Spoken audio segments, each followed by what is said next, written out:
بسم اللہ الرحمن الرحیم۔ عزیزان محترم، حضرت بندگی میاں سید محمود ثانی مہدی رضی اللہ تعالیٰ عنہ کے عرس مبارکہ کے موقع پر انہی کی سیرتوں کے چند پہلوؤں کو اجاگر کرنے کی کوشش کریں گے انشاءاللہ العزیز۔ اللہ تعالیٰ گوئی کہ ہمیں اور آپ کو توفیق عطا فرمائے۔ عزیزان محترم، جس ہستی مبارکہ کا ہم اور آپ ذکر کر رہے ہیں، اس سے پہلے میں ذکر اللہ کی طرف روشنی ڈالنے کی ہلکی سی کوشش کروں گا۔ مہدی موعود علیہ السلام کے صدقے اور طفیل سے ذکر اللہ کی جو ہمیں اور آپ کو ذکر خفی کی جو نعمت ملی ہے، یہ وہ نعمت ہے جس سے اللہ کا قرب حاصل ہوتا ہے، اللہ کی معرفت حاصل ہوتی ہے اور اس کا دیدار ہمیں نصیب ہوتا ہے۔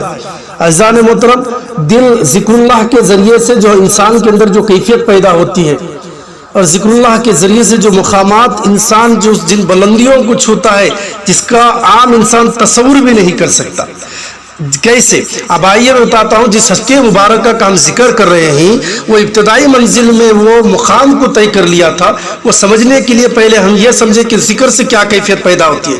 عارفین علماء حق جو بیان کرتے ہیں اسی کو میں آپ کے پیش گزار کرنے کی کوشش کروں گا۔ اور ان کی نظر میں جو بغیر ذکر اللہ کے جو سانس نکلتی ہے، جو دم نکلتی ہے، وہ مردار کہلاتی ہے، اور قیامت کے دن اس سانسوں کا بھی حساب لیا جائے گا۔ اور یہ بھی کہتے ہیں کہ اللہ والے اور فقیر اپنی توجہ، اپنی نظر حقیقت پر جمع رکھتے ہیں۔ حقیقت کیا ہے؟ خدا کی طرف جمع رکھتے ہیں، تو اس کے مقامات و منازل بھی بدلتے چلے جاتے ہیں، اور ان کا نفس نہیں ہوتا۔ ان کا نفس نہیں ہوتا، کیا ہوتا ہے؟ دل ہو جاتا ہے۔ کن کا؟ اہل ذاکرین کا۔ اور ان کا دل روح، اور روح سر، اور سر اس میں ذات بن جاتا ہے۔ انتہائی مقام عزیزان محترم، سوچنے والی بات ہے، معرفت والی بات ہے۔ انتہائی مقام پردہ فخر میں مکمل طور پر لپیٹ جاتا ہے، اور اس مقام پر رہنے والے فقیر کا جسم کہنے کو دنیا میں رہتا ہے، لیکن اس کا دل ہمیشہ آخرت پر لگا ہوتا ہے۔ یہ ذاکرین کی کیفیت ہے۔ پھر اللہ فرماتے ہیں اجسامہم فی الدنیا وقلوبہم فی الآخرہ، کہنے کو ان کے جسم دنیا میں رہتے ہیں لیکن ان کے دل تو آخرت میں لگے رہتے ہیں۔ ان کے دل ہمیشہ اللہ کی طرف لگے رہتے ہیں۔ جس ہستی مبارکہ کا ہم ذکر کر رہے ہیں، بظاہر جسد مبارک اللہ کے سامنے ہے، مگر رواں جو اللہ اللہ ہو گیا تھا، جو لا الہ الا اللہ کی ذات میں فنائیت حاصل کر رہی تھی، تو یہ کہہ رہے ہیں کہ بظاہر دنیا میں رہتے ہیں مگر دل ان کی آخرت کی طرف رہتے ہیں۔ پھر عزیزان محترم، آئیے اور ایک بات میں آپ کے سامنے عرض کرتا ہوا چلوں، اور وہ اللہ پاک کو چاہنے والوں کے دل ہمیشہ اس کی یادیں اور اس کی جستجو میں لگے رہتے ہیں، اور ہمیشہ اس کی فکر میں وہ مست رہتے ہیں۔ ایسے لوگ کہنے کو تو دنیا میں چلتے پھرتے عام لوگوں کی طرح کھاتے پیتے رہتے ہیں، لیکن ان کی توجہ، ان کے دل، ان کی باطنی ہمیشہ اللہ کی طرف لگی رہتی ہے۔ یہ ہوتے ہیں وہ اللہ والے جن کے تعلق سے میرے آقا رسول اکرم صلی اللہ علیہ وسلم نے فرمایا جن کا ذکر کرنا بھی باعث برکت ہے، اور وہاں اللہ کی رحمتوں کا نزول ہوتا ہے۔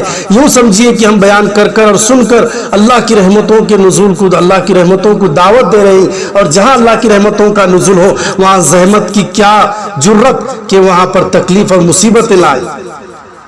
آئیے پھر آگے بڑھ کر اور ہم چلے، اور ایسے لوگوں پر ہمیشہ اللہ تبارک و تعالیٰ کا بہت بڑا فضل و کرم رہتا ہے، اور ان میں قدرت کا ایک گہرا راز چھپا رہتا ہے۔ یعنی وہ خدا کا راز ہوتے ہیں، اور ان سے وہ خدا کا راز ہوتے ہیں، اور اس بھید کو صرف وہی جان سکتے ہیں۔ کون؟ جو اس راہ میں لگے ہوئے ہو، یا وہی جانتے، ہر آدمی نہیں دیکھ سکتا مگر وہی پہچانتے ہیں جن کو پہچاننے والی نظر ہو، وہ بھی فنائیت کے مقام پر پہنچے ہو۔ اور وہ کون ہوتے ہیں؟ وہ کون ہوتے ہیں؟ وہ اپنی روح کی لذت سے آشنا ہو، یعنی روح کے تقاضے کیا ہیں، اور اپنے وجود سے نفسانیات، خواہشات، حرص و ہوا کو دور کر کے ما سوا اللہ کے سب کچھ دھو ڈالا اور ڈھو ڈالتے ہیں، کیونکہ دنیا اور اس کی لذت کو چھوڑنا بھی یہ بہت بڑی عبادت ہے۔ اللہ کے رسول فرماتے ہیں دنیا اور دنیا کی سلطنت کرنے والے کافروں کے لیے ہے، اور پرہیزگاروں اور مسکینوں کے لیے کیا ہے؟ وہ عاقبت و آخرت ہے۔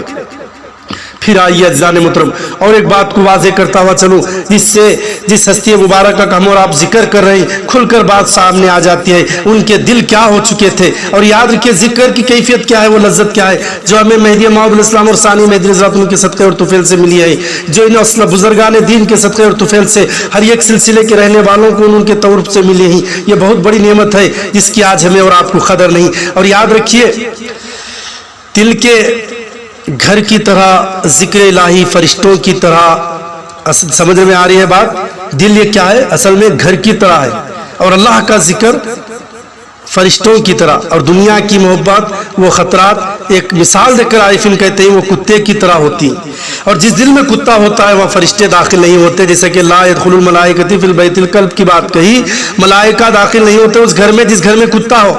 یہاں گھر اور کتے کی مثال دل اور دنیا کی ہے عزیزان محترم، یعنی جس دل میں دنیا ہے اس دل میں فرشتے داخل نہیں ہوتے۔ اس سے صاف ظاہر ہے کہ ذکر الہی کے لیے پہلی شرط یہ ہے کہ پہلے دل کو پاک ہونا بہت ضروری ہے۔ پہلے ذکر کرنے والے ذاکرین کو چاہیے کہ دل کو پاک کرے، اس کے بعد ذکر و فکر اثر کرتے ہیں، قائم رہتے ہیں۔ جب تک گھر کو پاک و صاف نہیں کر لیتے، پاک چیزوں کا وہاں پر رہنا کوئی معنی نہیں رکھتا، کیونکہ پاک چیز پاک مقام پر ہی قرار پاتی ہے۔ ذکر و اذکار پاک چیزیں ہی، ان کو دل میں قرار پکڑنے کے لیے کیا کرنا چاہیے؟ پہلے دل کو پاک و صاف رہنا ضروری ہے۔ اللہ کو حدیث میں آتا ہے کہ ذکر پاک شے ہے جو پاکیزہ مکان کے سوا کہیں قرار نہیں پکڑتی۔ جب قلب پاک یعنی دنیاوی چیزوں اس کی لذت سے بالکل بے نیاز ہوتے ہیں تو پھر اس قلب میں، اس دل میں ذکر کا کرنا کام آئے گا، اور ذکر بھی قرار پکڑے گا، اور دل سے اللہ کے نام کے ساتھ دھڑکنے لگ جاتا ہے، اور دل دھڑکنے کو اللہ کے ذکر میں ملانا ہوتا ہے، اور اسی اللہ کے نام پر ہر دھڑکن جاری رہنا ہے۔ سمجھ میں آ رہی ہے بات؟ یہ کب بات ہوتی ہے؟ جب دل پاک ہوتا ہے۔ وہ دل کیا ہوتا ہے؟ جب دل اللہ کا نام لیتے ہیں تو دل دھڑکنے لگ جاتا ہے، اور اس کی کیفیت بڑھتی چلے جاتی ہے، اور اس وقت میں ان کا قلب جب دل کی طرف سے پوری طرح سے پاک ہو کر ذکر الہی میں مست ہوتا ہے، وہ قلب نہیں بلکہ عرش مولا بن جاتا ہے۔ کیا ہو جاتا ہے؟ وہ دل نہیں ہوتا، وہ عرش خدا ہو جاتا ہے۔ تو اب سمجھ میں آ رہی ہے آپ کو بات، جو دل عرش خدا ہو جاتا ہے۔ اب ثانی مہدی رضی اللہ عنہ جن کا ہم اور آپ ذکر کر رہے ہیں، ابتدائی مرحلہ ایسا تھا کہ دانا پور میں تھے، 18 سال سے کم عمر آپ کی تھی۔ آپ نے والیانہ کیفیت اپنے والدین سے سنی، مہدی موعود علیہ السلام اور ام المصدقین بی بی لہدادی رضی اللہ عنہ کے زبانی آپ نے سنا، ایک جذبے کی کیفیت طاری ہو گئی، فنا فی اللہ کے مقام میں قدم رکھ دیے، اور اللہ نے وہ ہستی مبارکہ کو وہ شرف عطا کیا۔ سب سے پہلے تصدیق مہدی موعود علیہ السلام سے مشرف ہونے کا آپ کو شرف حاصل ہوا۔ آپ جیسے ہی غشی کھا کر پڑے ہوئے تھے، حکم خداوندی سے مہدی موعود علیہ السلام گود میں اٹھا کر خیمے کے اندر لاتے ہیں، پھر بی بی کو دیکھ کر فرماتے ہیں کہ بی بی دیکھو، سید محمود کا دل، جسم اور تمام گوشت اور پوست بال لا الہ الا اللہ ہو گیا ہے۔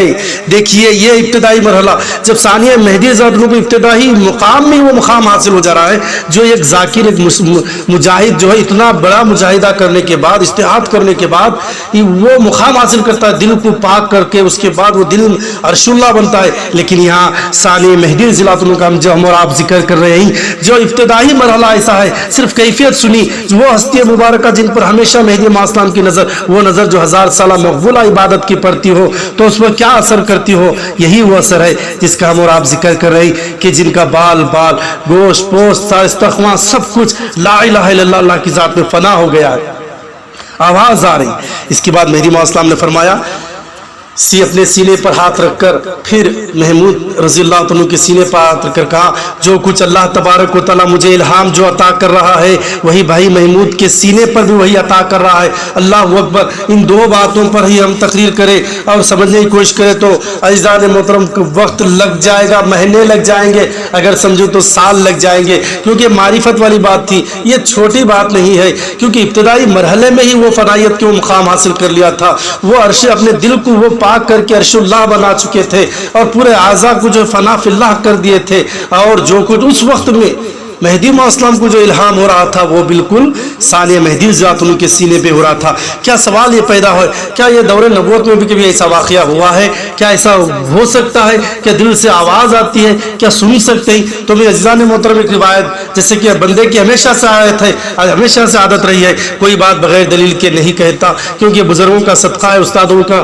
علم کا تصرف ہے، ان کے نظروں کا، جو بندہ کو یہ اللہ تعالیٰ نے یہ توفیق دی ہے سمجھنے اور سمجھانے کی، یہ اللہ تعالیٰ کی سب سے بڑی نعمت ہے جو بزرگوں کے صدقے اور جوتیاں سیدھی کرنے کے بعد ہی ہم اور آپ کو نصیب ہوتی ہیں۔ آئیے ایک روایت کی طرف میں آپ کو لے چلتا ہوں۔ حضور اکرم صلی اللہ علیہ وسلم نے حضرت علی کرم اللہ وجہہ کو ہدایت فرمائی، اے علی اپنی آنکھیں بند کر لو، اپنے دل میں لا الہ الا اللہ محمد رسول اللہ سنو۔ جب ایسا ذکر سے دل کے دروازے کھل جاتے ہیں، ایسے ذکر سے دل کے دروازے کھل جاتے ہیں تو دل کی آنکھیں روشن ہو جاتی ہیں، دن کی آنکھیں روشن ضمیر ہو جاتی ہیں، اور قلب سے ذکر کی آواز جنبش کرنے لگتا ہے جو اپنے آپ سنائی دیتا ہے اور غیر بھی سنتے ہیں۔ جب حضرت علی کرم اللہ وجہہ عبادت پہ مشغول ہو جاتے، آپ کی زبان بند رہتی اور آپ پر ایک وجد طاری رہتا اور آپ کے جسم سے آواز نکلنا شروع ہو جاتی اور اس آواز کو راستے سے گزرنے والے تک سنتے تھے۔ یاد رہے کہ اللہ والوں کے قلب اللہ والوں کے عرش ہوا کرتے ہیں، قلب المومنین عرش اللہ۔ تو آپ بات سمجھ میں آئی؟ مولا علی مشکل کشا کو مہدی رسول اکرم صلی اللہ علیہ وسلم نے خاص فیض عطا کیا تھا، وہ ذکر کی کیفیت و ذکر خفی کی لذت عطا کی تھی۔ وہ ذکر جب آنکھ بند کر کے اب کرتے تو وہ دل سے آواز ذکر آیا کرتی تھی، زبان بند ہے، آنکھ بند ہے، مگر جانے والے راستوں میں سے بھی جنہیں اللہ توفیق نصیب ہوتی وہ سنا کرتے تھے۔ وہی کیفیت یہاں پر عزیزان محترم ثانیہ مہدی رضی اللہ تعالیٰ عنہ کی ہو گئی ہے۔ ثانیہ مہدی رضی اللہ تعالیٰ عنہ بھی وہ ذکر وہ کیفیت لا الہ الا اللہ ہو گئی ہے۔ آواز مہدی ماؤد علیہ السلام سن رہے تھے اور آپ کے صدقے سے بی بی لہدادی رضی اللہ عنہ نے بھی سنا۔ تو یہ ذکر کی کیفیت ہے، یہ ذکر اللہ تعالیٰ نے مہدی ماؤد السلام کے صدقے سے ہمیں عطا کیا ہے۔ ایک ایسی نعمت ہے جس کی ہمیں قدر نہیں ہے، جس کی ہمیں شناس نہیں ہے، جس کی ہمیں کوئی اہمیت نہیں ہے۔ اگر اس کو ہم سمجھ جائیں تو وہ ہر مقام حاصل کر سکتے ہیں جس مقام پر آج انسان تمنا کرتا ہے پہنچنے کی مگر پہنچ نہیں پاتا۔ بس آج مختصر اتنا کافی ہے ہم اور آپ کو سمجھنے کے لیے۔ اے اللہ جو ابتدائی مرحلے میں وہ ہستی مبارکہ کا وہ مقام ہوگا تو انتہا کیا مقام پائے ہوں گے اور کن منازلوں میں اللہ نے آپ کو سیر کروایا ہوگا۔ تو عزیزان محترم آئندہ ان واقعات کو بھی سنیں گے۔ اے اللہ ہمیں حضرت بندگی میاں سید محمود ثانیہ مہدی رضی اللہ عنہ کے صدقے اور طفیل سے اور مہدی خاتمین علیہ السلام کے وسیلے سے ہم تمام کے گناہوں کو معاف اور درگزر فرما، ہم پر رحم فرما اور حضرت کے صدقے سے ہمیں بھی وہ فیض کے چند چھیٹے عطا فرما، وہی کیفیت دیدار خداوندی کی لذت عطا فرما، وہی تڑپ وہی طلب ہمیں بھی اے اللہ عطا فرما اور حضرت کے صدقے اور طفیل سے اے اللہ سارے جہاں میں امن و امان عطا فرما، جو بے روزگار ہیں انہیں حلال روزی عطا فرما۔ اے اللہ ایسے وقت میں جو بے سہاروں کا سہارا بن رہے ہیں یہ بھی میرے آقا ثانیہ مہدی رضی اللہ عنہ کی سنت ہے۔ اے اللہ تو ان کو جو عطا کرنے والے ہیں ان کو بھی اے اللہ ان کی جائز دعاؤں قبول فرما، اور تیرا وعدہ ہے یہ صدقات یہ خیرات کرنے والوں کو آنے والے بلا اور مصیبت سے ان کو نجات عطا کرتا ہے۔ تیرے وعدے کو اے اللہ پورا فرما۔ جو بھی خیرات صدقات اس وقت میں ایک بھائی دوسرے بھائی کی مدد کر رہے ہیں یہ بالکل وہ دائرے کا نقشہ ہے جو ثانیہ مہدی رضی اللہ عنہ کے دائرے کا نقشہ ہوا کرتا تھا۔ ان کے صدقات اور خیرات کو قبول فرما اور ان کو اس میں اور برکت عطا فرما۔ وآخرت الحمدللہ رب العالمین۔